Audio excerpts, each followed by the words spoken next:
Bismillahirrahmanirrahim. Assalamu alaikum. To all of you fellows that watch my video, today's video is a bit different. As you know, I did my introduction a bit different. Always I don't do like that. So as you guys know by now, I'm your English teacher, instructor, Muhammad Hasnain. And today I'm going to be doing something really different. Lots of few people have been asking me more than millions of times how to speak English fluently. And how to get better at speaking, learning, listening, writing, and overall, all about English. So today's video, as I said to you people in my last video, and I also said on my channel and my Facebook that please you people give me some questions, and I'm going to be taking those, and you guys might have hoped that your questions didn't come, so today I'm going to do some more. And I'll tell you something that today I'm also going to talk about English and learning, etc. And I'm going to make a really important video after this one. So let's get into it. The first question is pretty amazing and pretty spectacular. That is how to improve communication skills. Now, communication skills isn't something very normal. It is one of the greatest skills ever found by man. It is used for both business, friendships, family, in all cases, in all fields. It is really important to have communication skills. Simply for convincing anyone or for explaining anything in a convincing way. Communication skill is really important. If you are a businessman and you want to impress and you want to convince your customer, for example, so you have to have a great skill of communication. If you do not have this, your customer will not be affected or will not be affectionated by the product you are explaining to your customer. And like this, there are multiple fields out there. If that's your friendships, if that's your business, if that's property or any kind of business.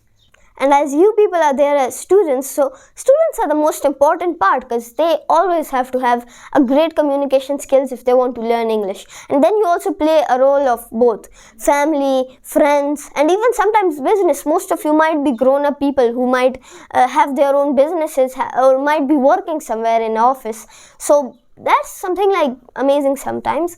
So if you watch, so communication skills are really important, and the only way to build them is by communicating more. When you communicate more, you will be able to affectionate. You have to look at the person's interest and behavior and reactions towards what you behave in front of them.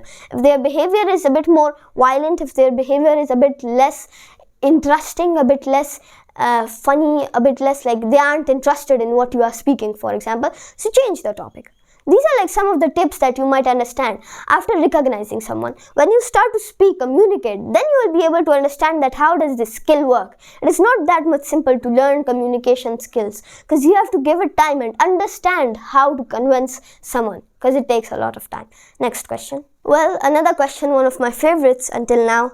How to be the best teacher in the world or how to be a great teacher. Now, I'm going to tell you one thing that's like for all fields, not only for teaching. That lots of people who I've seen, even if they are employees, if they are journalists like my colleagues, if they are teachers, that I have some of them that are my colleagues, multiple different people. So different type of people I've seen, all of them have this one thing in common. Every single working person has this problem. They think that their job is just to earn money. They come from a very frustrated environment, from a very tough environment where there is no freedom towards them. They have this big frustrated mind where they cannot think of anything else. The only thing they can think is that how to extract, how to emit those pain, those furiousness on somebody else. This is what they feel. And usually teachers spoil their students by getting outrageous upon them by doing nothing. They would be just sitting there talking to their friend or writing something, and the teacher will just get outrageous at them. I'm totally against this thing. Because if the student is not having problems, so it's your problem actually, that you're having so many problems with the student. Why are you coming from a frustrated environment? The students are paying you, indirectly or directly, they're paying you so that you can give them quality time and you can teach them. Not to get scrolled by you, not to get blamed by you. They're paying for this.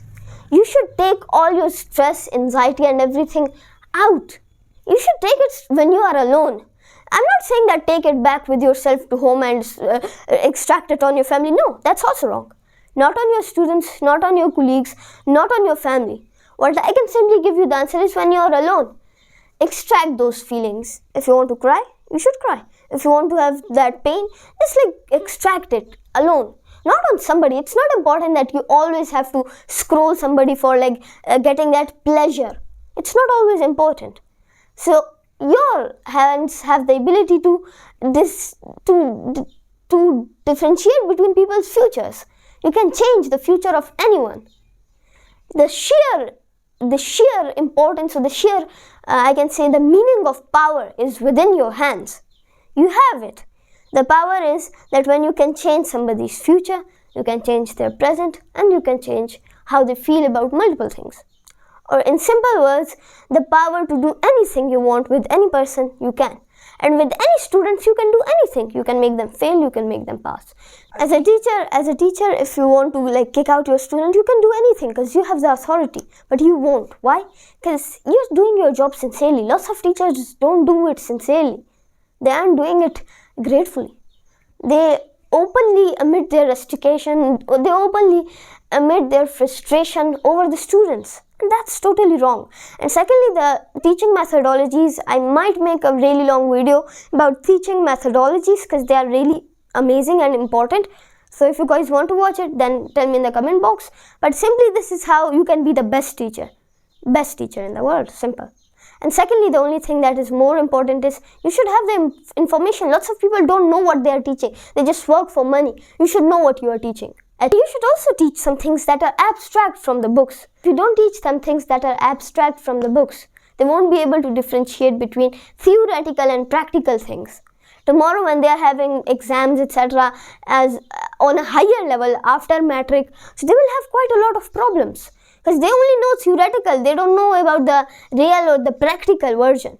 You should make them understand, learn.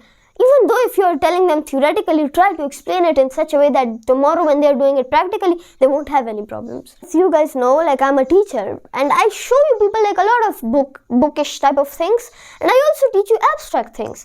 I also help you to learn different things that are happening in the world. I help you with many things in the world, and I hope these things help you. And I'll tell you one more thing.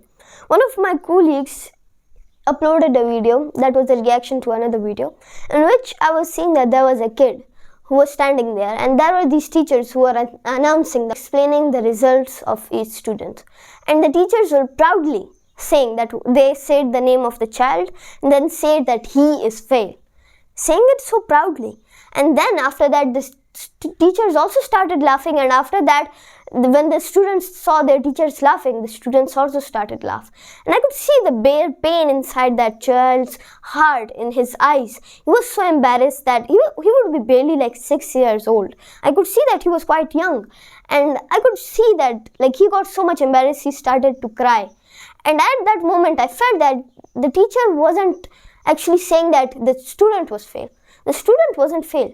Here the failure was the teacher who failed to make his child able to understand and to groom himself, instead humiliating him in front of many and giving him those eternal scars, eternal wounds that he will never forget. And tomorrow in the society he will become like his teachers.